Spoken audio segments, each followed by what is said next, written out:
This video is about to get very surgical, so stay with me, okay? If you've been here, we've been going over white supremacy, how Drake uses his assimilation to dominate black spaces, all types of stuff, okay?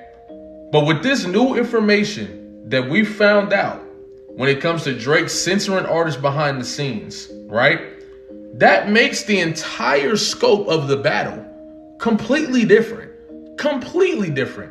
From the weight of the battle, from what it meant to lose or win this battle, all the way down to what Drake's game plan or what Kendrick's game plan really was. Down to the messages that they were sending each other throughout this battle.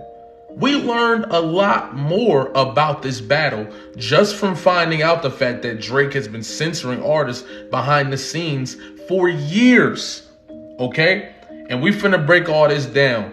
Drop a like on the video. Let's get it. So all this new information made me go back to Kendrick Lamar's Super Bowl performance, and a lot of the stuff that he was doing has so much more impact now. It's almost as if he knew this information would come out at some point, and he laid the Easter eggs for people to understand. Now, I knew there were Easter eggs in the first place, but the amount of detail to these Easter eggs makes this so much crazy. For example, before he does Not Like Us, he says, it's a cultural divide, I'm gonna get it off the flow. 40 acres and a mule, this is deeper than the music.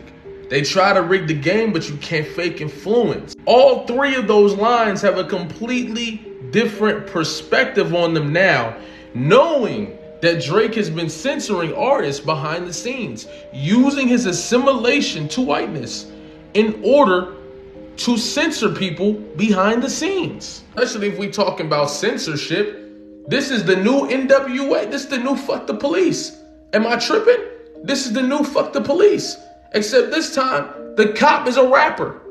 That's really all it is. This the new fuck the police. They told them niggas do not perform this song. That's you trying to censor us. This is no different. This time, the cop, the politician is a rapper. You see? Now let's talk about the battle. Think about the landscape of the battle. Think about what people were talking about, what the propaganda machines was pushing during specific times, right? Kendrick Lamar knew that Drake wouldn't be able to avoid the battle if the song went number one, which it clearly was gonna go. You see what I'm saying? This is what forced Drake into the battle. But after Drake dropped Push-Ups, a whole spin of propaganda started coming out. All of a sudden, Kendrick has to respond right now. Kendrick is scared. Kendrick isn't built for this. Drake they've been calling this dude the boogeyman the whole time, and then it's illusions. All this different stuff was said about Kendrick Lamar, right? He even had a certain confidence about him. There was like I know I got this, no matter what. That some people looked at it as genuine. I never felt that it was genuine. You see what I'm saying? Then Kendrick Lamar does respond, okay? Now, during this whole time, they were trying to convince us with propaganda that Push-Ups was better than Euphoria. I don't know if y'all remember this, but at first, they were trying to convince us that Push-Ups was better than Euphoria, or that Push-Ups was at least in the same category. We all know now, removed from the hype, that is far from the truth. Then he starts talking about this red button, which was what we thought was Family Matters. But knowing what we know now, I'm pretty sure Drake thought that he was going to be able to stop Kendrick from responding. He did it to Meek Mill, he did it to Pusha T, and after talking about white supremacy and his assimilation with white supremacy, right? Why would Drake believe that he wouldn't be able to censor Kendrick Lamar? It don't matter how much money Kendrick got, how many tours he did, or whatever. At the end of the day, he's still a black man. And Drake is looking at it like, I got more power, more money, connections based off of my assimilation. I can use this whenever I see fit. And that's why he censored niggas before.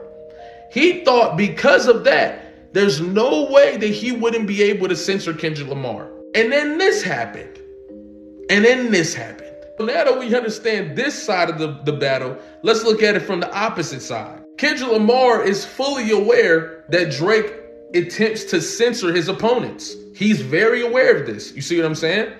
Because of this, he used that against Drake. He used the fact that Drake thought that he would be able to censor him against him. You see what I'm saying? This is why I believe he took so long to drop Euphoria. The main moment where he threw basically a fuck you in Drake's face was when Meet the Grams dropped. Because not only did Drake believe that he wouldn't be able to respond, he also didn't believe if he did respond, it wouldn't be to the magnitude of what this was. Kendrick Lamar dropped 20 minutes after him to let him know you dealing with a different individual.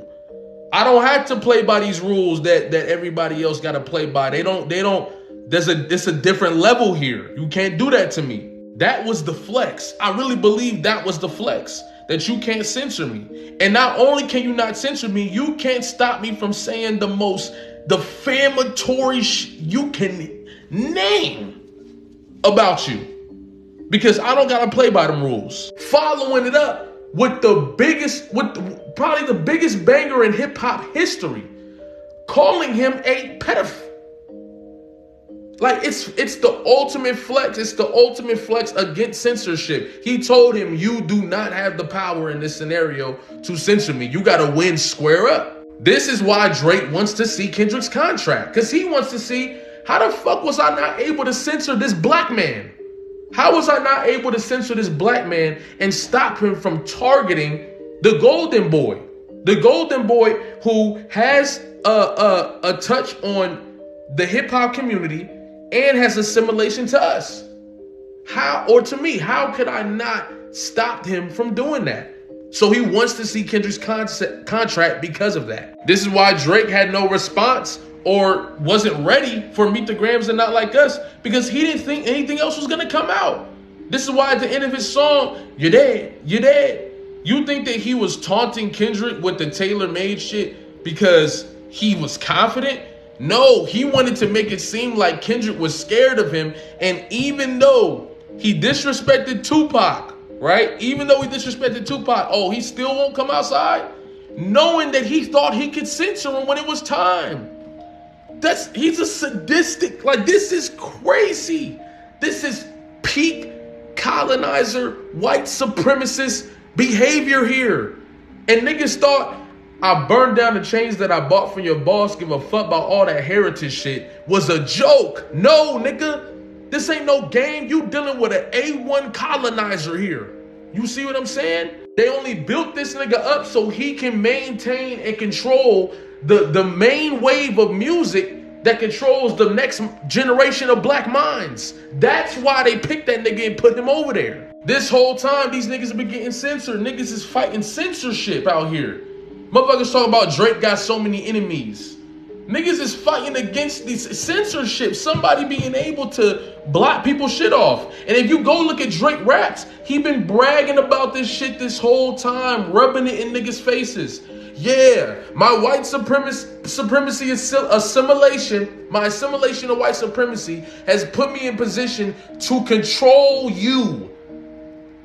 The same one that boom, boom, to control you.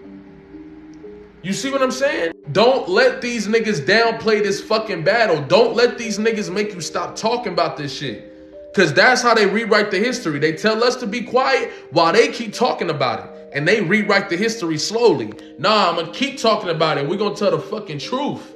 We're going to tell the truth.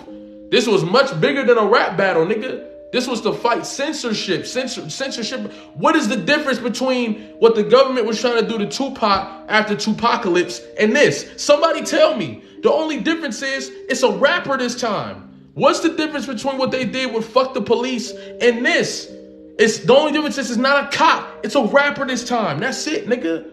What are y'all talking about? But hey, like, comment, subscribe. We gonna keep breaking this shit down. We not even close to done. We not even close to done. We gonna take this all the way back to Tupac. You feel me? Stay tuned. Like, comment, subscribe, especially if you new, especially if you've been watching and you ain't subscribed yet. Like, comment, subscribe. We finna turn up in here, bruh.